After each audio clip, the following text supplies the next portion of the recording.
إن الحمد لله نحمده ونستعينه ونستغفره ونعوذ بالله من شرور أنفسنا ومن سيئات أعمالنا من يهده الله فلا مضل له ومن يضلل فلا هادي له وأشهد أن لا إله إلا الله وحده لا شريك له وأشهد أن محمدا عبده ورسوله يا أيها الذين آمنوا اتقوا الله حق تقاته ولا تموتن إلا وأنتم مسلمون أما بعد فإن خير الحديث كتاب الله وخير الهدي هدي محمد صلى الله عليه وسلم وشر الأمور محدثاتها وكل محدثة بدعة وكل بدعة ضلالة وكل ضلالة في النار.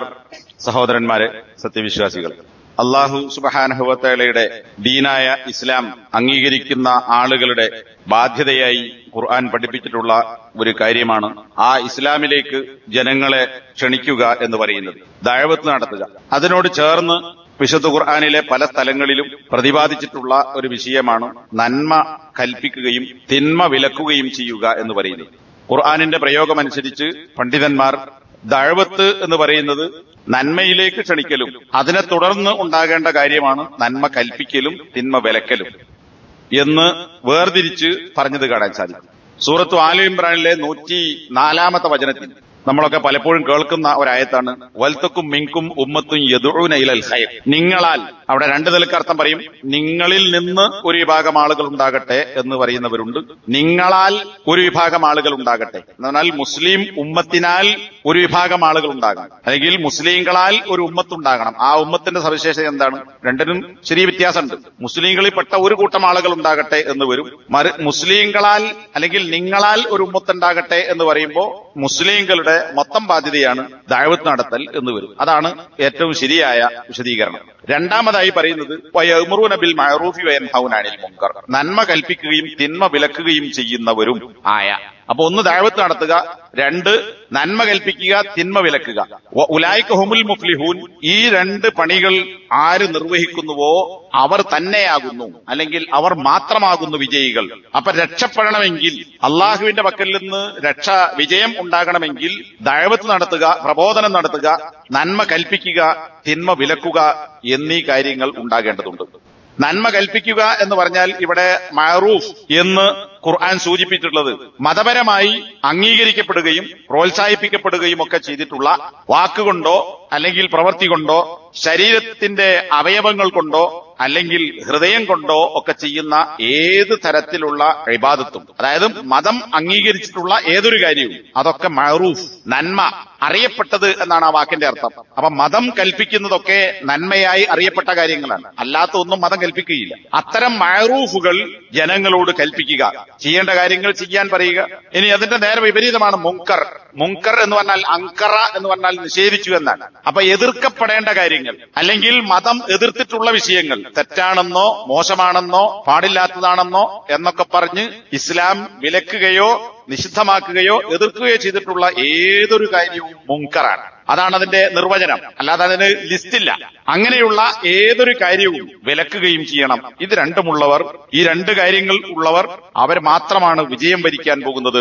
ഇത് വിശദീകരിച്ചുകൊണ്ട് Sheikh Muhammad bin Salih അൽ ഉസൈമീൻ അദ്ദേഹത്തിന്റെ തഫ്സീറിലും അതുപോലെ തന്നെ ഹദീസിന്റെ വ്യാഖ്യാനങ്ങളിലും പറഞ്ഞത് കാണാൻ സാധിക്കും.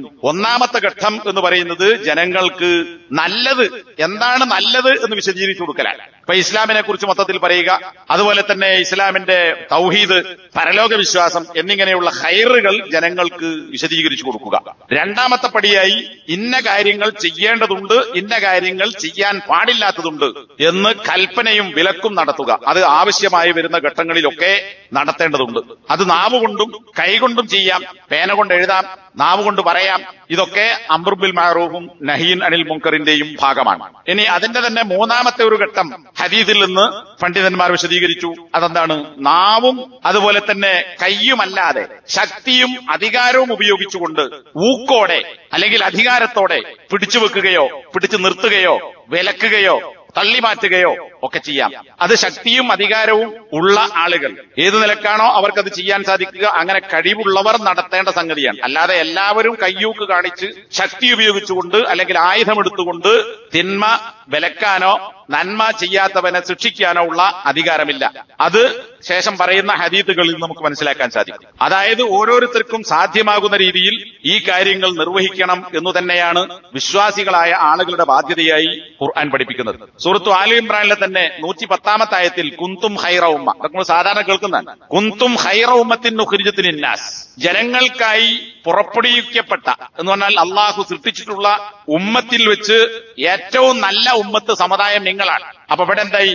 ഇവിടെ ഏതെങ്കിലും ഒരു കൂട്ടം നിങ്ങളിൽപ്പെട്ട ഒരു വിഭാഗം ആളുകൾ എന്നല്ല, നിങ്ങൾ എന്ന് പറയുന്ന മുസ്ലിങ്ങൾ എന്ന് പറയുന്ന ഉമ്മത്ത് ലോകത്ത് അള്ളാഹു സൃഷ്ടിച്ചിട്ടുള്ള ജനങ്ങൾക്കായി സൃഷ്ടിക്കപ്പെട്ട ആളുകളിൽ വെച്ച് ഏറ്റവും നല്ല വിഭാഗമാണ്. അപ്പൊ എന്താ, ഒരു കൂട്ടം മൗലവിമാരോ അല്ലെങ്കിൽ ഒരു കൂട്ടം വയല് പറയുന്നവരോ ഒരു കൂട്ടം ഖുത്ബ നടത്തുന്നവരോ ക്ലാസ് എടുക്കുന്നവരോ ആയ ആളുകൾ ഉണ്ടായാൽ പോരാ. അത് ഒരു വിഭാഗത്തിന് വിജ്ഞാനത്തിൽ അവഗാഹം നേടുക എന്നത് എല്ലാവർക്കും കഴിയുന്ന കാര്യമല്ല. പക്ഷേ നന്മ എന്താണെന്ന് മനസ്സിലാക്കുകയും അത് കൽപ്പിക്കുകയും തിന്മ എന്താണെന്ന് മനസ്സിലാക്കുകയും അത് വിലക്കുകയും ചെയ്യാൻ ഓരോരുത്തന്റെയും കഴിവനുസരിച്ച് അവരവർക്ക് സാധിക്കുന്ന സംഗതിയാണ്. അത് എല്ലാവർക്കും ഒരു മാനദണ്ഡം വെക്കാൻ പറ്റൂല. ഒരു നന്മ മനസ്സിലാക്കിയാൽ അവന്റെ ബാധ്യതയാണ് ആ നന്മ ജനങ്ങളോട് കൽപ്പിക്കൽ. ഒരു കാര്യം തിന്മയാണെന്ന് മനസ്സിലാക്കിയാൽ അത് ജനങ്ങളെ വിലക്കൽ അയാളുടെ ബാധ്യതയാണ്. അപ്പൊ എത്രത്തോളം ഖൈർ ഒരാൾ പഠിക്കുന്നുണ്ടോ അത്രത്തോളം ഖൈർ ജനങ്ങളെ അയാൾ പഠിപ്പിക്കേണ്ടതുണ്ട്. എത്രത്തോളം തിന്മകളുണ്ടെന്ന് ഒരാൾ മനസ്സിലാക്കുന്നുണ്ടോ അത്രത്തോളം അയാൾ തിന്മകളെ വിലക്കേണ്ടതുണ്ട്. അപ്പൊ അയാളുടെ കഴിവിനും ശേഷിക്കും പ്രാപ്തിക്കും അറിവിനും അനുസരിച്ച് അതിന്റെ കൽപ്പനയുടെയും വിലക്കിന്റെയും വിശാലതയും വർദ്ധിക്കുമെന്നർത്ഥം. എന്നിട്ട് എന്താണ് ഈ ഉത്തമ സമൂഹത്തിന്റെ ഗുണമായി അള്ളാഹു സൂചിപ്പിക്കുന്നത്? തഅ്മുറുന ബിൽ മഅറൂഫ് വ തൻഹൗന അനിൽ മുൻകർ, നിങ്ങൾ നന്മ കൽപ്പിക്കുകയും തിന്മ വിലക്കുകയും ചെയ്യുക. അതാണ് ഉത്തമ സമൂഹം. മുസ്ലിങ്ങളാകുന്ന മുഴുവൻ ആളുകളും ഈ ഉത്തമ സമൂഹത്തിന്റെ ആളുകളാകണം. ഉത്തമ സമൂഹമാകണമെങ്കിൽ നന്മ കൽപ്പിക്കുകയും തിന്മ വിലക്കുകയും ചെയ്യണം. അപ്പൊ ഏതെങ്കിലും ഒരു കൂട്ടർക്കുള്ള പണിയല്ല, മറിച്ച് എല്ലാ വിശ്വാസികൾക്കും മുസ്ലിം ഉമ്മത്തിന്റെ ബാധ്യതയാണ് നന്മ കൽപ്പിക്കുക തിന്മ വിലക്കുക എന്ന് പറയുന്നത്. ഇതൊന്നും വിശദീകരിക്കേണ്ട കാര്യമല്ല. നാം നമ്മളെ കുറിച്ച് ആലോചിക്കുക. നമ്മൾ സത്യവിശ്വാസികളാണോ? മുഹമ്മദ് നബിയുടെ ഉമ്മത്തിൽപ്പെട്ട ആളുകളാണോ? നമ്മൾ ഖൈർ മനസ്സിലാക്കിയിട്ടുണ്ടോ? ശർറ് എന്താണെന്ന് വേർതിരിച്ച് മനസ്സിലാക്കിയിട്ടുണ്ടോ?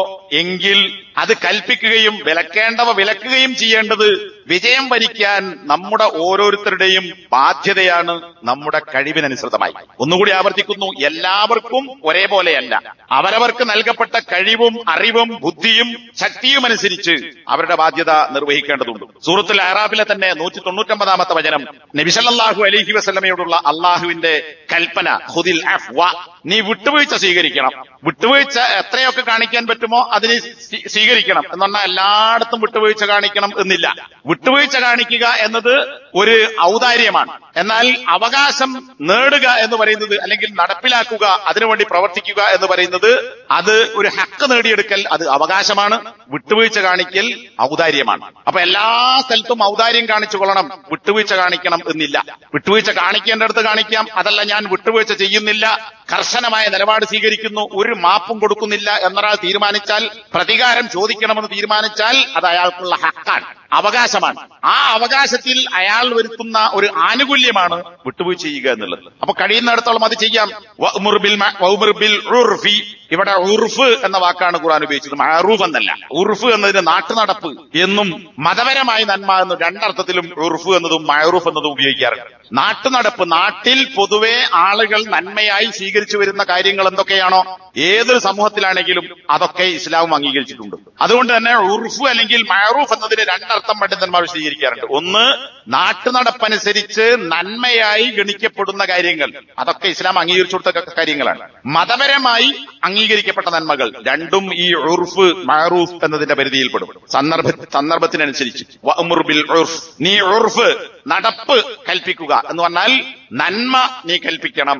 ഇവിടെയും നബിയോടുള്ള അള്ളാഹുവിന്റെ കൽപ്പനയാണ്. അപ്പൊ നബി നഅബത്ത് നടത്താനാണ് വന്നത്. നല്ലത് പറഞ്ഞാൽ മാത്രം പോരാ, നല്ലത് കൽപ്പിക്കുകയും തീത്ത ഉണ്ടെങ്കിൽ അത് വിലക്കുകയും ചെയ്യണം. ഇതുകൂടി നബിയുടെ ബാധ്യതയായി അള്ളാഹു സുബ്ഹാനഹു വ തആല ഇവിടെ കൽപ്പിക്കുന്നു. സത്യവിശ്വാസികൾ ആരാണ്, അവരുടെ ഗുണങ്ങൾ എന്താണ്, കപടവിശ്വാസികളുടെ ഗുണങ്ങൾ എന്താണ് എന്ന് താരതമ്യം ചെയ്തുകൊണ്ട് സൂറത്തു തൗബയിലെ ഏതാനും വചനങ്ങളിൽ അല്ലാഹു സുബ്ഹാനഹു വ തആല വിശദീകരിച്ചിട്ടുണ്ട്. അതിൽ സത്യവിശ്വാസികളുടെ ഗുണമായി ഖുർആൻ പഠിപ്പിക്കുന്നത് വൽ മുഅ്മിനൂന വൽ മുഅ്മിനാത്തു ബഅ്ദുഹും ഔലിയാഉ ബഅ്ദിൻ. സത്യവിശ്വാസികളായ പുരുഷന്മാരും സത്യവിശ്വാസികളായ സ്ത്രീകളും അവരിൽ ചിലർ മറ്റു ചിലരുടെ ഔലിയാക്കളാകുന്നു. ഒരു മുസ്ലിം മറ്റൊരു മുസ്ലിമിന്റെ വലിയാണ്. ഞാൻ നിങ്ങൾക്ക് വലിയാണ്, നിങ്ങൾ എനിക്ക് വലിയാണ്. സ്ത്രീകളും പുരുഷന്മാരും അവരും വലിയാണ്, പരസ്പരം വലിയാണ്. എന്താണ് ഈ വലിയ? വലിയ എന്നാൽ കൂറ് കാണിക്കുന്നവൻ, സഹായം ചെയ്യുന്നവൻ, ബന്ധം പുലർത്തുന്നവൻ, ആത്മബന്ധം പുലർത്തുന്നവൻ എന്നൊക്കെയാണ്. അപ്പൊ വിശ്വാസികളും വിശ്വാസിനികളും പരസ്പരം ഔലിയാക്കളാണ് എന്ന് പറഞ്ഞാൽ പച്ചക്കുപ്പായവും പച്ചത്തൊപ്പിയും ഇട്ട് ഭ്രാന്തന്മാരായി കുളിക്കാതെ വൃത്തിയില്ലാതെ നടക്കുന്നവനെന്നല്ല. മറിച്ച് പരസ്പരം കൂറ് കാണിക്കുക, ബന്ധം കാണിക്കുക. ആ ബന്ധം എന്തിന്റെ പേരിലാണ്? ദുനിയാവിലെ ഭൗതികമായ എന്തെങ്കിലും നേട്ടത്തിന്റെ പേരിലല്ല. ഖുർആൻ തന്നെ വിശദീകരിച്ചു, നിങ്ങൾ പരസ്പരം ബന്ധം കാണിക്കേണ്ടത്, പരസ്പരം ആത്മമിത്രങ്ങളാകേണ്ടത് യഅ്മുറൂന ബിൽ മഅറൂഫി വയൻഹൗന അനിൽ മുൻകർ. ഒരു മുസ്ലിം മറ്റൊരു മുസ്ലിമിനോട് നന്മ കൽപ്പിക്കേണ്ടിടത്ത് നന്മ കൽപ്പിക്കുക, ഒരു മുസ്ലിം മറ്റൊരു മുസ്ലിമിനോട് തിന്മ വിലക്കേണ്ടി വന്നാൽ ആ തിന്മ വിലക്കുക. അങ്ങനെ ഇതൊരു ബന്ധമാണ്. ഇതാണ് വിശ്വാസികൾ തമ്മിലുള്ള ആത്മബന്ധം. ഹക്ക് കൽപ്പിക്കുകയും മുൻകർ വിലക്കുകയും ചെയ്യുന്ന വിഷയത്തിൽ പരസ്പരം ബന്ധം പുലർത്തുക. അങ്ങനെ നിങ്ങൾ പരസ്പരം മിത്രങ്ങളാകുന്നു. അപ്പൊ ആലോചിച്ച് നോക്കൂ, എന്നിൽ ഒരു തിന്മ കണ്ടാൽ അത് കാണുന്ന ഒരു സത്യവിശ്വാസിയുടെ ബാധ്യതയാണ് അത് വിലക്കൽ. ഒരാൾ ഒരു നന്മ ചെയ്യുന്നില്ല എന്ന് കണ്ടാൽ ആ നന്മ അയാളോട് കൽപ്പിക്കൽ കണ്ടവന്റെ ബാധ്യതയാണ്. ഇങ്ങനെ മുസ്ലിങ്ങൾ പരസ്പരം ഈ ഒരു ബാധ്യത നിർവഹിച്ചാൽ മുസ്ലിങ്ങളാകുന്ന ആളുകൾ പ്രത്യേകിച്ച് ഹക്കിന്റെ ആളുകളാകുകയും മുൻകറിൽ നിന്ന് വിട്ടുനിൽക്കുന്ന ആളുകളാകുകയും ചെയ്യും. അത് മുഖേന വെറുപ്പല്ല, മറിച്ച് നിങ്ങൾക്ക് മനസ്സുകൾ തമ്മിൽ ഒരു കൂറുണ്ടാകുന്നു, ബന്ധമുണ്ടാകുന്നു. അങ്ങനെയുള്ളവനാണ് വലിയ എന്ന് പറയുന്നത്. അതിനാണ് അറബിയിൽ ആ ബന്ധത്തിനാണ് വലാ എന്ന് പറയുന്നത്. ഇതൊക്കെ അമാനി മൗലവി റഹിമഹുള്ളയുടെ തഫ്സീറുകൾ പരിശോധിച്ചാൽ നമുക്ക് കാണാൻ സാധിക്കും. എന്താണ് വലാ? വിശ്വാസികൾ തമ്മിൽ ഉണ്ടാകേണ്ടുന്ന കൂറാണ്. എന്നാൽ തിന്മയുടെ ആളുകളോട് കാണിക്കേണ്ടുന്ന ബന്ധവിച്ഛേദനത്തിനാണ് ബറാ എന്ന് പറയുന്നത്. വലാ ബറാ, ബന്ധവും ബന്ധവിച്ഛേദനവും.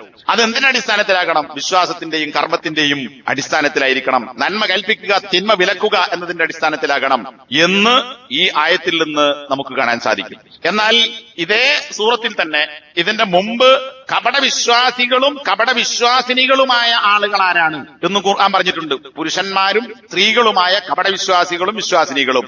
അവിടെ ഖുർആൻ എന്ത് പറഞ്ഞു? ബഅ്ദുഹും മിൻ ബഅ്ദിൻ. ചിലർ ചിലരിൽ നിന്നാണ് എന്ന് മാത്രം പറയുകയല്ലാതെ അവർ പരസ്പരം വലിയുകളാണ്, മിത്രങ്ങളാണ് എന്ന് ഖുർആൻ പറഞ്ഞില്ല. അതെന്തുകൊണ്ട്? അവർ നന്മ കൽപ്പിക്കുകയോ തിന്മ വിലക്കുകയോ ചെയ്യുന്നില്ല. മറിച്ച് അവർ തിന്മ മാത്രമാണ് കൽപ്പിക്കുന്നത്. തിന്മ കൽപ്പിക്കുകയും തിന്മക്ക് വേണ്ടി സഹകരിക്കുകയും ചെയ്യുന്നു. അത് പരസ്പരമുള്ള ബന്ധമല്ല, മാനസികമായി ഉണ്ടാകേണ്ടുന്ന അടുപ്പമല്ല. അതുകൊണ്ട് തന്നെ ഖുർആൻ കപടവിശ്വാസികളായ സ്ത്രീ പുരുഷന്മാരെ സംബന്ധിച്ച് ഔലിയാക്കളാണ് എന്നൊരു പ്രയോഗം നടത്തിയില്ല. മറിച്ച് വിശ്വാസികളെയും വിശ്വാസിനികളെയും പറഞ്ഞപ്പോൾ രണ്ടുകൊണ്ട് ആണുങ്ങളെയും പെണ്ണുങ്ങളെയും വേറെ വേറെ പറഞ്ഞു. വിശ്വാസികൾ എന്ന് പറഞ്ഞാൽ തന്നെ അതിൽ വിശ്വാസിയും വിശ്വാസിനിയും പെടും. പക്ഷേ പ്രത്യേകം രണ്ടും അല്ലാഹു പരാമർശിക്കുകയും അവർ പരസ്പരം ഈ നിലക്ക് നന്മ കൽപ്പിച്ചും തിന്മ വിലക്കിയും ബന്ധം പുലർത്തേണ്ടവരാണ്. അതാകുന്ന വിശ്വാസികളുടെ ഗുണം വിശുദ്ധ ഖുർആൻ വിശേഷിപ്പിക്കുകയും ചെയ്തു. അപ്പൊ നമ്മൾ പരസ്പരം ഔലിയാക്കളാകണം, പരസ്പരം കൂറുള്ളവരാകണം, പരസ്പരം ബന്ധമുള്ളവരാകണം. അത് എന്ത് കിട്ടുന്നു എന്ത് കിട്ടുന്നില്ല എന്ന ഭൗതികമായ നേട്ടത്തിന്റെ അടിസ്ഥാനത്തിലല്ല, മറിച്ച് ഈ മഹത്തായ നന്മ കൽപ്പിക്കുക തിന്മ വിലക്കുക എന്ന ഗുണത്തിന്റെ പേരിലാകണം. ഈ ആയത്ത് വിശദീകരിച്ചുകൊണ്ട് പണ്ഡിതന്മാരായ ആളുകൾ പറഞ്ഞത് കാണാം. ഇവിടെ നന്മ കൽപ്പിക്കുക തിന്മ വിലക്കുക എന്ന് പറഞ്ഞാൽ പുരുഷന്മാരുടെ മാത്രം ബാധ്യതയല്ല. കാരണം എന്താ? അവിടെ വൽ മുഅ്മിനൂന വൽ മുഅ്മിനാത്ത്, സത്യവിശ്വാസികളും സത്യവിശ്വാസിനികളും എന്ന് അല്ലാഹു പറഞ്ഞു. പുരുഷന്മാർ എന്ന് മാത്രം പറഞ്ഞില്ല. സ്ത്രീകളും രണ്ടു കൂട്ടരും പരസ്പരം മിത്രങ്ങളാണ് എന്ന് പറഞ്ഞത് നന്മ കൽപ്പിക്കുക തിന്മ വിലക്കുക എന്ന അടിസ്ഥാനത്തിലാണ്. അപ്പൊ പുരുഷന്മാർക്ക് നന്മ കൽപ്പിക്കലും തിന്മ വിലക്കലും ബാധ്യതയായതുപോലെ തന്നെ സ്ത്രീകൾക്കും നന്മ കൽപ്പിക്കുക തിന്മ വിലക്കുക എന്ന് പറയുന്നത് ബാധ്യതയാണ്. പക്ഷേ അത് എങ്ങനെയായിരിക്കണം? സ്ത്രീകൾക്ക് സ്ത്രീകളുടെ മേഖലയിൽ പ്രവർത്തിക്കാം. പുരുഷന്മാർ പ്രസംഗിക്കുന്നത് പോലെ മൈക്ക് കെട്ടി അങ്ങാടിയിൽ പൊതുപരിപാടിയായി പുരുഷന്മാർ പ്രസംഗിക്കുക എന്ന് പറയുന്ന ഒരു രീതി നബിയുടെയോ സഹാബത്തിന്റെയോ കാലഘട്ടത്തിലില്ല. നല്ല വിവരമുള്ള സഹാബികൾ പോലും പേടിക്കുന്ന ആയിഷ റളിയല്ലാഹു അൻഹയെ പോലെ ദീനിൽ പാണ്ഡിത്യമുള്ള സഹാബ വനിതകൾ ഉണ്ടായിരുന്നു. പക്ഷേ ഒരൊറ്റ പ്രസംഗത്തിലും നബി സല്ലല്ലാഹു അലൈഹി വസല്ലമ തന്റെ കൂടെ ഇരുത്തി ഇന്നത്തെ പ്രസംഗം ഞങ്ങൾ രണ്ടുപേരും എല്ലാവരും കേൾക്കാൻ പറ്റുന്ന അങ്ങനെ ഒരു വയൽ നടത്തിയിട്ടില്ല. ഒരു പെണ്ണും അങ്ങനെ ഒരു പ്രസംഗം നടത്തിയത് കാണാൻ കഴിയില്ല.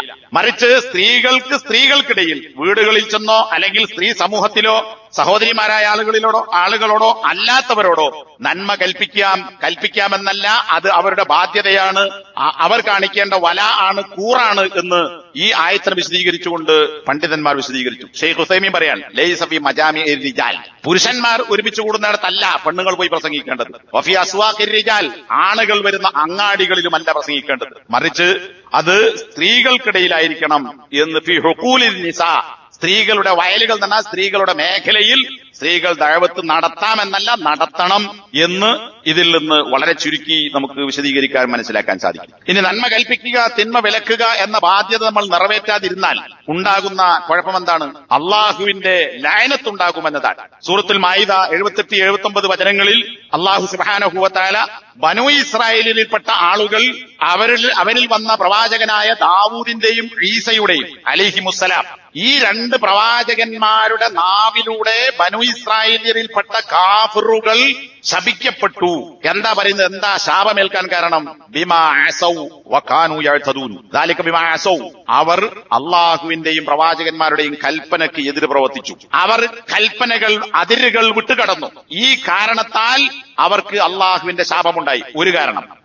അല്ലെങ്കിൽ ഇത് രണ്ടായി കൂട്ടാം. ഒന്ന്, അള്ളാഹുവിന്റെ കൽപ്പനയ്ക്ക് എതിര് പ്രവർത്തിക്കുക, അള്ളാഹു നിശ്ചയിച്ച അതിർവരമ്പുകൾ മറികടന്ന് അപ്പുറം പോവുക.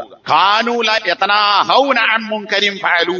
മൂന്നാമതായി ഖുർആൻ പറയുന്നത്, അവർ ചെയ്തുകൊണ്ടിരിക്കുന്ന ഒരു തിന്മ കണ്ടാൽ അവർ പരസ്പരം വിലക്കാറുണ്ടായിരുന്നില്ല. ഞാൻ തിന്മ ചെയ്യുന്നത് മറ്റൊരാൾ കാണുന്നു, അയാളെന്താ വെച്ചാ പോയിക്കോട്ടെ, ഞാൻ എന്തിനാ അയാളോട് വിലക്കാൻ പോകുന്നത്? വേറെ ഒരാൾ തിന്മ ചെയ്യുന്നത് ഞാൻ കാണുന്നു, എന്താ ഇപ്പൊ ഞാൻ അയാളുടെ കാര്യത്തിൽ ഇടപെടേണ്ട കാര്യം? എനിക്ക് എന്റെ വഴി, അയാൾക്ക് അയാളുടെ വഴി, അയാൾ എന്തോ ആയിക്കോട്ടെ, ഞാനിപ്പോ അയാളോട് പറയാൻ പോണ്ട കാര്യമല്ല, വിലക്കാൻ പോണ്ട കാര്യമല്ല, എനിക്ക് എന്റെ ബാധ്യതയല്ല എന്ന നിലക്ക് തിന്മ കണ്ടാൽ പരസ്പരം വിലക്കാതെ പോകാറുണ്ടായിരുന്നു. ലബിഅസമാകാനു യഫ്അലൂൻ, അവർ ചെയ്തുകൊണ്ടിരുന്ന കാര്യം എത്ര ചീത്ത പ്രവൃത്തിയാണ്. അപ്പൊ തിന്മ കണ്ടിട്ട് വിലക്കാതിരുന്നു എന്നത് വളരെ മോശപ്പെട്ട, ബിഅസ എന്ന് പറഞ്ഞാൽ എത്ര ചീത്ത എന്നാണ്, ആശ്ചര്യപ്രകടനത്തിന് വേണ്ടി ഉപയോഗിക്കുന്ന ഒരു പദമാണ്. എത്ര മോശപ്പെട്ട കാര്യമാണ് അവർ ചെയ്തത്. അപ്പൊ അള്ളാഹുവിന്റെ ശാപം കിട്ടാനുള്ള മൂന്നാമത്തെ കാരണമായി അള്ളാഹു പറയുന്നത്, അവർ തിന്മ കണ്ടാൽ വിലക്കാറുണ്ടായിരുന്നില്ല. ഇവിടെ നമ്മൾ ആലോചിക്കുക, നമ്മളുടെ സമൂഹത്തിൽ, കൂട്ടത്തിൽ, കുടുംബത്തിൽ, ബന്ധുക്കളിൽ, സുഹൃത്തുക്കളിൽ, അയൽപക്കങ്ങളിൽ, നാട്ടുകാരിൽ ഒക്കെ എമ്പാടും തിന്മകൾ നടക്കുന്നു. അത് തിന്മയാണ് എന്ന് നമുക്കറിയാം, വിലക്കപ്പെടേണ്ട കാര്യമാണെന്നറിയാം, ഇസ്ലാമികമായി ചെയ്യാൻ പറ്റാത്ത കാര്യമാണെന്നറിയാം. പക്ഷേ ഇത് വിലക്കാൻ ഒരു മൗലവിയോ ഒരു ഖത്തീബോ ഇനി ഒരു മുസ്ലിയാരോ ആരെങ്കിലും വരേണ്ടതുണ്ടോ? അല്ലെങ്കിൽ ഒരു പണ്ഡിതനായി അറിയപ്പെടുന്ന ആള് വരേണ്ടതുണ്ടോ? ഇല്ല. ആർക്കാണോ ഇക്കാര്യം തിന്മയാണെന്നറിയുന്നത് അത് അവിടെ വെച്ച് വിലക്കേണ്ടതുണ്ട്, അയാളെ ബോധ്യപ്പെടുത്തേണ്ടതുണ്ട്, ഉപദേശിക്കേണ്ടതുണ്ട്, ചെയ്യാൻ പാടില്ലെന്ന് പറയേണ്ടതുണ്ട്, അതിന്റെ ശിക്ഷയെക്കുറിച്ച് ബോധ്യപ്പെടുത്തേണ്ടതുണ്ട്, താക്കീത് നടത്തേണ്ടതുണ്ട്. ഇത് ചെയ്യാതിരുന്നാൽ ബനൂ ഇസ്രായേലിയർക്ക് രണ്ട് പ്രവാചകന്മാരിലൂടെ ശാപമേറ്റതുപോലെ നമുക്കും ശാപമേൽക്കും എന്ന താക്കീതാണ് ഇതിൽ അടങ്ങിയിട്ടുള്ളത്. ഇനി ശാപം എന്ന് പറഞ്ഞാൽ എന്താണത്? അത് അഖീദന്റെ ഗ്രന്ഥങ്ങളിലൊക്കെ പണ്ഡിതന്മാർ വിശദീകരിച്ച് കാണാം. അത്വർദു വൽ ഇബ്ആദു അൻ റഹ്മത്തില്ല, അള്ളാഹുവിന്റെ പക്കൽ നിന്ന് ലഭിക്കേണ്ടുന്ന കാരുണ്യത്തിൽ നിന്ന് ഒരാൾ അകലെ പോകട്ടെ, ദൂരെയാകട്ടെ എന്ന് പ്രാർത്ഥിക്കുക, അല്ലെങ്കിൽ ദൂരെ ആയിരിക്കുന്നു എന്ന് പറയുക, അതാണ് ലഅനത്ത്. അപ്പൊ അള്ളാഹിന്റെ കാര്യം എന്ന് പറഞ്ഞാൽ എന്താ? ദുനിയാവിൽ ഖൈറുണ്ടാകണം, പരലോകത്ത് പാപം പൊറുത്ത് കർമ്മങ്ങൾക്ക് പ്രതിഫലം കിട്ടി നരകത്തിൽ നിന്ന് രക്ഷ പോകാതെ സ്വർഗത്തിലെത്താൻ സാധിക്കണം. അതാണ് അള്ളാഹുവിന്റെ റഹ്മത്ത്. ഈ റഹ്മത്തിൽ നിന്ന് ശാപമേറ്റവൻ അകറ്റപ്പെടും. അപ്പൊ അള്ളാഹു ശപിച്ചു എന്ന് പറഞ്ഞാൽ അള്ളാഹുവിന്റെ സ്വർഗമാകുന്ന പരലോകത്തെ റഹ്മത്ത് അവന് നൽകുകയില്ല, അതിൽ നിന്ന് അവൻ ദൂരെ പോകട്ടെ എന്ന് അള്ളാഹുവിന്റെ പ്രഖ്യാപനം വന്നിരിക്കുന്നു. നബി ശപിച്ചു എന്ന് പറഞ്ഞാൽ അള്ളാഹുവിന്റെ വഹി അനുസരിച്ച് ഈ തിന്മ ചെയ്യുന്ന ആളുകൾക്ക് വേണ്ടി നബി സല്ലല്ലാഹു അലൈഹി വസല്ലമ സ്വർഗത്തിൽ നിന്ന്, അള്ളാഹുവിന്റെ റഹ്മത്തിൽ നിന്ന് ദൂരെയാകാൻ നബി പ്രാർത്ഥന നടത്തിയിരിക്കുന്നു എന്നാണ്. അതുകൊണ്ട് തന്നെ ഇത്തരം ശാപങ്ങൾ ചെറിയ കാര്യങ്ങൾക്ക് ഉണ്ടാവുകയില്ല, മറിച്ച് വലിയ വലിയ പ്രത്യേകമായ ശിക്ഷകൾ താക്കീത് ചെയ്യപ്പെട്ടിട്ടുള്ള വൻപാപങ്ങൾക്കാണ്, അതിനെക്കുറിച്ചാണ് ഇത്തരം ലഅനത്തുകൾ ഉണ്ടായത് എന്ന് ഹദീസുകളും ആയത്തുകളും പരിശോധിച്ചാൽ നമുക്ക് മനസ്സിലാക്കാൻ സാധിക്കും. അതുകൊണ്ട് തന്നെ സഹോദരന്മാരെ, ഇത് വളരെ ഗൗരവപ്പെട്ട ഒരു കാര്യമാണ്. നമ്മുടെ പണിയല്ല ഇതൊന്നും. ആരുകൾ എന്താ സാധാരണ നാട്ടിൽ പറയും, നാഴയോ ഉരിയോ വറക്കട്ടെ, എമ്മക്ക് എന്താന്ന് ചോദിക്കും. അയാൾ ഒരു നാഴി വറുത്താലും ഉരി വറുത്താലും ഒരു പറ വറുത്താലും ശരി, നമുക്കൊന്നുമില്ല. ഇത് നാട്ടിലെ പ്രയോഗം എന്ന് പറഞ്ഞാൽ ആളുകൾ എന്ത് ചെയ്താലും ശരി, നമുക്ക് നമുക്കൊരു കുഴപ്പമില്ല, നമ്മൾ നമ്മളെ വഴിക്ക് പോവുക, ഓലോലെ വഴിക്ക് പോവുക. അല്ല, മറിച്ച് നന്മ കൽപ്പിക്കേണ്ടടുത്ത് കൽപ്പിക്കുകയും തിന്മ വിലക്കേണ്ടടുത്ത് വിലക്കുകയും ചെയ്യേണ്ടത് അത് കാണുകയും അറിയുകയും ചെയ്യുന്ന ഒരാളുടെ വ്യക്തിപരമായ ബാധ്യതയാണ്. ഇല്ലെങ്കിൽ ഈ പറഞ്ഞ ശിക്ഷ നമ്മൾ മേൽക്കേണ്ടി വരും. സൂറത്തുൽ കഹ്ഫ് വഖുലിൽ ഹഖ്ഖു മിർ റബ്ബിക്കും, അല്ലാഹു പറയാൻ നബിയെ പറയണം. എന്താ പറയേണ്ടത്? അൽ ഹഖ്ഖു മിർ റബ്ബിക്കും, സത്യം എന്നത് നിന്റെ റബ്ബിൽ നിന്നുള്ളതാണ്. അപ്പൊ അള്ളാഹുവിൽ നിന്നാണ് സത്യം. ഹഖ് അള്ളാഹുവിൽ നിന്നുള്ളതാണ്. അള്ളാഹു അല്ലാത്തവരിൽ നിന്ന് ഒന്നും മതപരമായി ഹക്കാവുകയില്ല. വേറെ കാര്യങ്ങൾ സത്യം പറയാം, ഭൗതികമായ സത്യങ്ങൾ ഉണ്ടാവും. മതപരമായി ശർഈയായി അല്ലെങ്കിൽ വിശ്വാസവുമായി ആചാരവുമായി അനുഷ്ഠാനവുമായി ബന്ധപ്പെട്ട സത്യം എന്ന് പറയുന്നത് അള്ളാഹുവിൽ നിന്നുള്ളതാണ് എന്ന് ജനങ്ങളോട് നീ പറയണം. അപ്പൊ എന്താ ഈ ഹക്ക് ജനങ്ങളോട് പറയാൻ നബി സല്ലല്ലാഹു അലൈഹി വസല്ലമയോട് അള്ളാഹു കൽപ്പിക്കുക. ഈ കൽപ്പനയുടെ അടിസ്ഥാനത്തിലും നേരത്തെ പറഞ്ഞതുപോലെ സത്യം ജനങ്ങളോട് കൽപ്പിക്കേണ്ടതുണ്ട്. അത് നബിയുടെ ബാധ്യത മാത്രമല്ല, നബിക്ക് ശേഷം ആ നബിയുടെ അനുയായികളായി വന്ന എല്ലാവരുടെയും ബാധ്യതയാണ്. ഫസ്തഅ് ബിമാ തുമർ, ഇത് നബിയുടെ കൽപ്പനയാണ്. എന്നോട് കൽപ്പിക്കപ്പെട്ട കാര്യം നീ ഉറക്കെ പറയണം. അതായത് നബി സല്ലല്ലാഹു അലൈഹി വസല്ലമ പ്രവാചകനായത് മുതൽ സ്വകാര്യമായി ആളുകളെ ഓരോരുത്തരെ കണ്ട് പതുക്കെയാണ് ദഅവത്ത് നടത്തിയിരുന്നത് ആദ്യഘട്ടത്തിൽ. അത് എത്ര കാലം എന്നതിൽ അഭിപ്രായ വ്യത്യാസമുണ്ട്. ഏതായാലും തുടക്കത്തിൽ അങ്ങനെയാണ്. പിന്നെ ഈ ആയത്തിറങ്ങി ഫസ്തഅ് ബിമാ തുമർ, നന്നോട് കൽപ്പിക്കപ്പെട്ട കാര്യം നീ പ്രഖ്യാപിക്കണം. അതോടുകൂടി നബി സല്ലല്ലാഹു അലൈഹി വസല്ലമ പരസ്യമായി പ്രബോധനം ചെയ്യാൻ തുടങ്ങി. അപ്പൊ കൽപ്പിക്കപ്പെട്ട കാര്യം നീ പാലിച്ചാൽ പോരാ, പിന്നെന്ത് ചെയ്യണം? അത് ഉറക്കെ പറയണമെന്നാണ്. ഈ കൽപ്പന നബിക്ക് മാത്രമല്ല വിശ്വാസികളായ ആളുകൾക്കൊക്കെ ബാധ്യതയാണ്. അപ്പൊ നമ്മൾ മനസ്സിലാക്കിയ ഹക്ക് അത് ഉറക്കെ പറയേണ്ടതുണ്ട്. തിന്മയാണെന്ന് മനസ്സിലാക്കിയ കാര്യം ഉറക്കെ വിലക്കേണ്ടതുണ്ട്. എവിടെയൊക്കെ പറയണമോ അവിടെയൊക്കെ പറയണം. വാപ്പ ഉമ്മ ഇവർ മക്കളോട് പറയണം. ഭർത്താവ് ഭാര്യയോടും മക്കളോടും പറയണം. ഉമ്മക്ക് മക്കളോട് പറയാൻ പറ്റും. അതുപോലെ തന്നെ കുടുംബനാഥൻ അതിന്റെ കുടുംബത്തിൽ അല്ലെങ്കിൽ ഒരു കുടുംബത്തിലെ കാരണോർ എന്ന് പറഞ്ഞാൽ വലിയ സ്ഥാനാണ് നാട്ടില്. ആ കാരണോർ മാമൂലുകൾ നടപ്പിലാക്കാൻ മാത്രം കാരണോറായാൽ പോരാ, മറിച്ച് കുടുംബത്തിലെ കാരണോറായി അറിയപ്പെടുന്ന ആരുണ്ടോ അത് ചിലപ്പോ അമ്മാവനാകാം, ചിലപ്പോ വല്ലിപ്പയാകാം, ചിലപ്പോ ഒരു മൂത്താപ്പയാകാം, അല്ലെങ്കിൽ തറവാട്ടിലെ ഇളയ കാരണവരാകാം. ആരായാലും ശരി, ഈ കാരണോറാകുന്ന ആളുകൾ അവർ പറഞ്ഞാൽ കേൾക്കുന്ന അല്ലെങ്കിൽ പറയാൻ പറ്റുന്ന ആളുകളോടൊക്കെ നന്മ കൽപ്പിക്കുകയും തിന്മ വിലക്കുകയും ചെയ്യണം. ഇങ്ങനെ വീട്ടിൽ നടപ്പിലാക്കി നോക്കൂ. എങ്ങനെയാണ് നമ്മളെ കുട്ടികൾ പഴച്ചു പോകില്ല. സഹോദരന്മാർ എങ്ങനെ പഴച്ചു പോകും? പഴക്കാം, അത് വേറെ വിഷയം. പക്ഷെ പറയേണ്ടത് നമ്മുടെ ബാധ്യതയാണ്. അത് ഉറക്കെ പറയേണ്ടടുത്ത് ഉറക്കെ പറയണം, സ്വകാര്യമായി പറയേണ്ടടുത്ത് സ്വകാര്യമായി പറയണം. ഇനി നേരത്തെ പറഞ്ഞതുപോലെ ശാപമേൽക്കുന്നതിന് പുറമെ മൗനം പാലിച്ചാലോ കണ്ടില്ലെന്ന് നടിച്ചാലോ അവിടെ അള്ളാഹു അവരെ ശിക്ഷിക്കുമെന്ന് ബനി ഇസ്രായേലിയരുടെ തന്നെ ചരിത്രം വിശദീകരിച്ചുകൊണ്ട് ഖുർആൻ സൂചിപ്പിച്ചിട്ടുണ്ട്. സൂറത്തുൽ അഅറാഫ് 165-ാമത്തെ ആയത്തിൽ കാണാം അള്ളാഹു പറയാൻ അൻജൈനല്ലദീന യൻഹൗന അനിസ്സൂഇ വഅഖദ്നല്ലദീന ളലമൂ ബിഅദാബിൻ ബഈസിൻ ബിമാ കാനൂ യഫ്സുഖൂൻ. അതായത് നമ്മളൊക്കെ മനസ്സിലാക്കിയിട്ടുള്ള സംഭവമാണ്. കടൽക്കരയിൽ താമസിച്ച ബനി ഇസ്രായേലിൽപ്പെട്ട ഒരു ഗ്രാമീണരായ ആളുകളോട് അള്ളാഹു സുബ്ഹാനഹു വ തആല കൽപ്പിച്ചു. എന്താണ്? ശനിയാഴ്ച ദിവസം മീൻ പിടിക്കാൻ പാടില്ല. എന്നും പിടിച്ചോളൂ, ശനിയാഴ്ച മീൻ പിടിക്കരുത്. അപ്പൊ ശനിയാഴ്ച മീൻ പിടിക്കാൻ പാടില്ല എന്ന് പറഞ്ഞപ്പോ ചില കുരുട്ടുബുദ്ധികൾ എന്ത് ചെയ്തു? വേലിയേറ്റമുണ്ടാകുന്ന സ്ഥലത്ത് ചിറകെട്ടി, വേലിയേറ്റമുണ്ടാകുന്നിടത്ത് ചിറകെട്ടി ആ വേലിയേറ്റത്തിൽ കയറി വരുന്ന മീനുകളെ തടഞ്ഞു നിർത്താൻ ചിറകെട്ടി നിർത്തി. അപ്പൊ അന്ന് മീൻ പിടിക്കില്ല. സ്വാഭാവികമായി വെള്ളത്തോടൊപ്പം മീൻ കയറി വരും. ആ മീനുടെ ബാക്കിയാവും. വേലി ഇറക്കമുണ്ടായാൽ പിറ്റേന്ന് മീൻ പിടിക്കാം എന്ന സൂത്രം അവർ ഉപയോഗിച്ചു. അപ്പൊ എന്താ?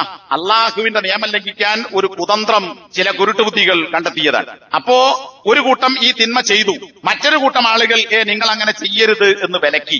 മൂന്നാമതൊരു കൂട്ടർ അവരെന്താ? മിണ്ടാതൊന്നും. എന്തിനാപ്പ നമ്മള് പറയാൻ പോണു? നേരത്തെ പറഞ്ഞ പോലെ അയാൾ നായയോ ഉരിയോ വറക്കട്ടെ, മീൻ പിടിച്ചാലും പിടിച്ചില്ലെങ്കിലും ശരി, നമ്മളതിൽ ഇടപെടാൻ പോകേണ്ടതില്ല. ഞാൻ അതിനൊന്നും സാധാരണ നമ്മളൊക്കെ പറഞ്ഞ വർത്താനാണ്. ചില ആളുകൾ പറയും നിങ്ങൾ കുറച്ച് കടുപ്പത്തിന്റെ ആളാണ്, നിങ്ങൾ കുറച്ച് വാശിന്റെ ആളാണ്, നിങ്ങൾ അങ്ങനെ സംസാരിക്കുന്ന ആളാണ്. നമ്മളതിനൊന്നുമില്ല. നമ്മൾ പഠിച്ചനുസരിച്ച് മുന്നോട്ട് പോകും. ഇത് സാധാരണ ഒരു 99% ആളുകളും പല സംഘടന പ്രവർത്തിക്കുന്നവരും അല്ലാത്തവരും ഒക്കെ പറയാനാണ്.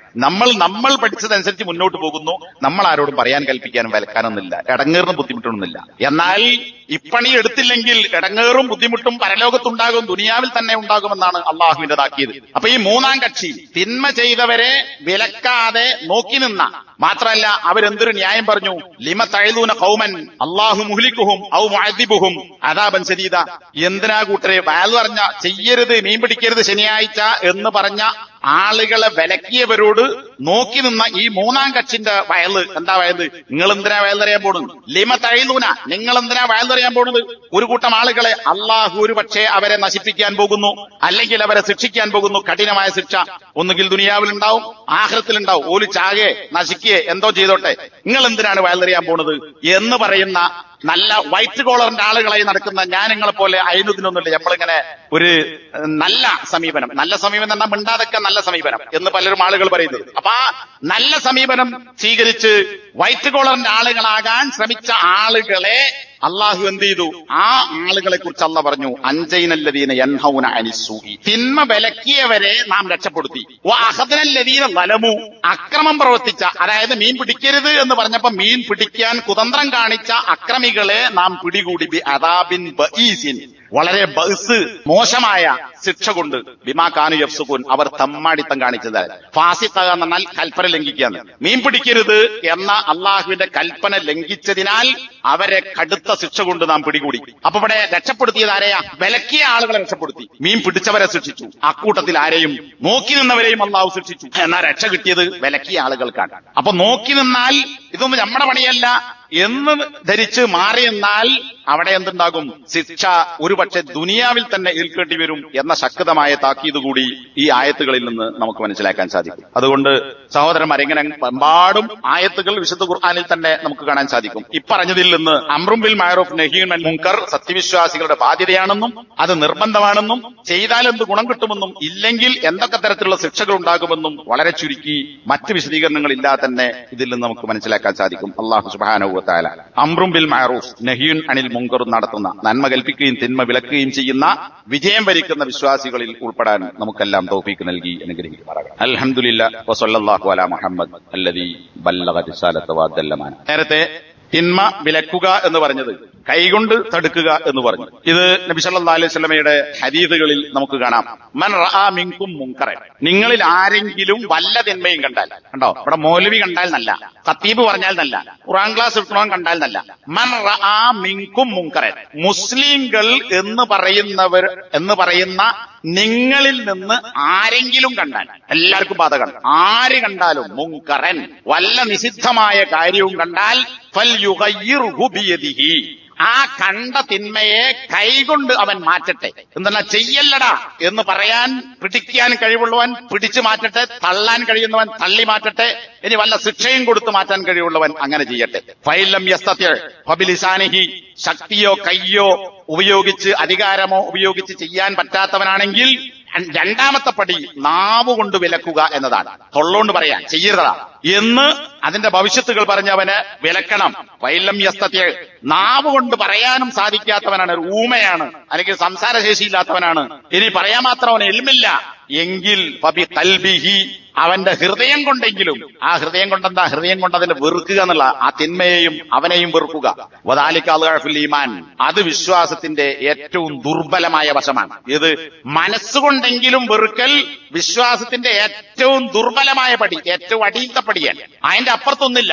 അതും നബി സല്ലല്ലാഹു അലൈഹി വസല്ലമയുടെ ഹദീസിൽ നിന്ന് നബി സല്ലല്ലാഹു അലൈഹി വസല്ലമ തന്നെ വിശദീകരിച്ചതായി നമുക്ക് കാണാൻ സാധിക്കും. എല്ലാ പ്രവാചകന്മാർക്കും, മുഹമ്മദ് നബിക്ക് മുമ്പ് കഴിഞ്ഞു പോയ എല്ലാ പ്രവാചകന്മാർക്കും ഹവാരിയൂൻ ഉണ്ടായിട്ടുണ്ട്. ഹവാരിയൂൻ എന്ന് പറഞ്ഞാൽ ഖുർആനിൽ തന്നെ ഉപയോഗിച്ച വാക്കാണ്, ഈസാ നബിയുടെ അനുയായികളുമായി ബന്ധപ്പെട്ട്. അത് അൻസാറുകൾ, സഹായികൾ എന്നാണ് ഹവാരിയൂൻ എന്ന വാക്കിന്റെ അർത്ഥം. അങ്ങനെ സഹായിച്ച ആളുകൾ ഉണ്ടായിട്ടുണ്ട്. ഓരോ പ്രവാചകന്റെയും സുന്നത്തുകളെ സ്വീകരിക്കുകയും കൽപ്പനകളെ മാതൃകയായി സ്വീകരിക്കുകയും ചെയ്യുന്ന ആളുകളും എല്ലാ പ്രവാചകന്മാർക്കും ഉണ്ടായിട്ടുണ്ട്. എന്ന് പറഞ്ഞാൽ ചില പ്രവാചകന്മാർക്ക് ഒരാൾ വിശ്വസിച്ചവരും ആരുമില്ലാത്തവരും, അത് വേറെ ഹദീസിലുണ്ട്. അതൊഴിച്ചാൽ ഭൂരിഭാഗം പ്രവാചകന്മാരും അവർക്ക് അനുയായികൾ ഉണ്ടായിട്ടുണ്ട്, പിൻപറ്റിയിട്ടുണ്ട്, പിന്തുടർന്നിട്ടുണ്ട്, മാതൃകയാക്കിയിട്ടുണ്ട്, ഒക്കെ ചെയ്തിട്ടുണ്ട്. എന്നാൽ അങ്ങനെയുള്ള ഈ അൻസാറുകളായ പിൻപറ്റുന്ന മാതൃകയാക്കുന്ന അനുയായികൾക്ക് ശേഷം പിന്നെ ഒരു കൂട്ടം ആളുകൾ വരുന്നു. അതാരാ? ഖുലൂഫുൻ, ചില പിന്മുറക്കാർ. യഖൂലൂന മാ ലാ യഫ്അലൂൻ, ചെയ്യാത്ത കാര്യങ്ങൾ അവർ പറയും. വയഫ്അലൂന മാ ലാ യുമറൂൻ, കൽപ്പിക്കപ്പെടാത്ത കാര്യങ്ങളും അവർ പ്രവർത്തിക്കും. അതിപ്പം പറയില്ല, അത് പിന്നെ വിശദീകരിക്കാം. എന്നാൽ ഈ ചീത്ത പിന്മുറക്കാരായ ആളുകളോട് ഫമൻ ജാഹദഹും ബിയദിഹി ഫഹുവ മുഅ്മിൻ, കൈ ഉപയോഗിച്ച് അല്ലെങ്കിൽ ശക്തി ഉപയോഗിച്ച് ആര് ജിഹാദ് നടത്തുന്നുവോ. അപ്പൊ ഇവിടെ തിന്മ വിലക്കുക എന്ന് പറയുന്നത് ജിഹാദായിട്ട് നബി സല്ലല്ലാഹു അലൈഹി വസല്ലം പഠിപ്പിക്കുന്നത്. തിന്മ കൈ ഉപയോഗിച്ച് ആരെങ്കിലും ജിഹാദ് നടത്തി വിലക്കിയാൽ ഫഹുവ മുഅ്മിൻ, അവൻ സത്യവിശ്വാസിയാണ്. വമൻ ജാഹദഹും ബിഖൽബിഹി ഫഹുവ മുഅ്മിൻ, ഹൃദയം കൊണ്ട് ആരെങ്കിലും വിലക്കിയാൽ, എന്നാൽ കൈയും നാവും ഉപയോഗിച്ച് വിലക്കാൻ കഴിയാത്തവൻ ഹൃദയം കൊണ്ട് വെറുത്തു ജിഹാദ് നടത്തിയെങ്കിൽ അവൻ സത്യവിശ്വാസിയാണ്. വമൻ ജാഹദഹും ബിലിസാനിഹി, ഇനി നാവ് കൊണ്ട് ആരെങ്കിലും ജിഹാദ് നടത്തിയാൽ ഫഹുവ മുഅ്മിൻ, അവനും സത്യവിശ്വാസിയാണ്. എന്നാൽ കൈകൊണ്ടോ നാവുകൊണ്ടോ ഹൃദയം കൊണ്ടോ തിന്മയെ വെറുക്കാത്ത, എതിർക്കാത്ത, നിഷിദ്ധമാക്കാത്ത ആളുകൾ വലൈസ വറാഅ ദാലിക മിനൽ ഈമാനി ഹബ്ബത്തു ഖർദലിൻ, ഈ 3 ഘട്ടത്തിന് ശേഷം ഈമാനിൽ നിന്ന് ഒരു കടുക് മണിന്റെ അത്ര പോലും ഈമാൻ പിന്നെ ബാക്കിയില്ല. അപ്പൊ ഹൃദയത്തിൽ ഒരു കടുക് മണിയുടെ തൂക്കത്തിന്റെ അത്ര, ഒരു കടുകിന്റെ ഒരു മണി തൂക്കിയത്രണ്ടാവും, അതിന്റെ അത്ര ഈമാൻ പോലും ഇല്ലാത്തവനാണ് കൈകൊണ്ടോ നാവുകൊണ്ടോ ഹൃദയം കൊണ്ടോ തിന്മയെ വിലക്കാത്തവൻ. അപ്പൊ എന്താ, അതാണ് നേരത്തെ അളഅഫുൽ ഈമാൻ, ഏറ്റവും ദുർബലമായ വിശ്വാസം എന്ന് നബി സല്ലല്ലാഹു അലൈഹി വസല്ലമ വിശേഷിപ്പിച്ചത്. ശക്തി ഉപയോഗിക്കുക എന്ന് പറഞ്ഞാൽ അതും പണ്ഡിതന്മാരുടെ വിശദീകരണം അല്ലാതെ തന്നെ ഇതിൽ നമുക്ക് മനസ്സിലാക്കാം. ആരാ? ഭരണാധികാരി, അല്ലെങ്കിൽ ഭരണാധികാരികൾ നിശ്ചയിക്കുന്ന ഉദ്യോഗസ്ഥന്മാർ. അവർക്കതിന് അധികാരം ഉണ്ടെങ്കിൽ ഇപ്പൊ പോലീസ് ഉദ്യോഗസ്ഥന്മാരോ മിലിറ്ററി ഉദ്യോഗസ്ഥന്മാരോ, അല്ലെങ്കിൽ സൗദി അറേബ്യയിലൊക്കെ ഉണ്ടായിരുന്നത് പോലെ മുത്തവ്വ എന്ന് പറയപ്പെടുന്ന സർക്കാർ നിശ്ചയിച്ച ആളുകൾ കടകൾ അടപ്പിക്കുന്നു, ബാങ്ക് കൊടുത്താൽ അതിനുശേഷം കടകൾ തുറന്നിട്ടാൽ കച്ചവടം നടത്തിയാൽ അവനെ വടികൊണ്ടടിക്കുന്നു. ഇതൊക്കെ സൗദി അറേബ്യയിൽ ഉണ്ടായിരുന്നു ഈ അടുത്ത കാലം വരെ. അപ്പോ അതെന്താ? അവർക്കതിന് അധികാരമുണ്ട്.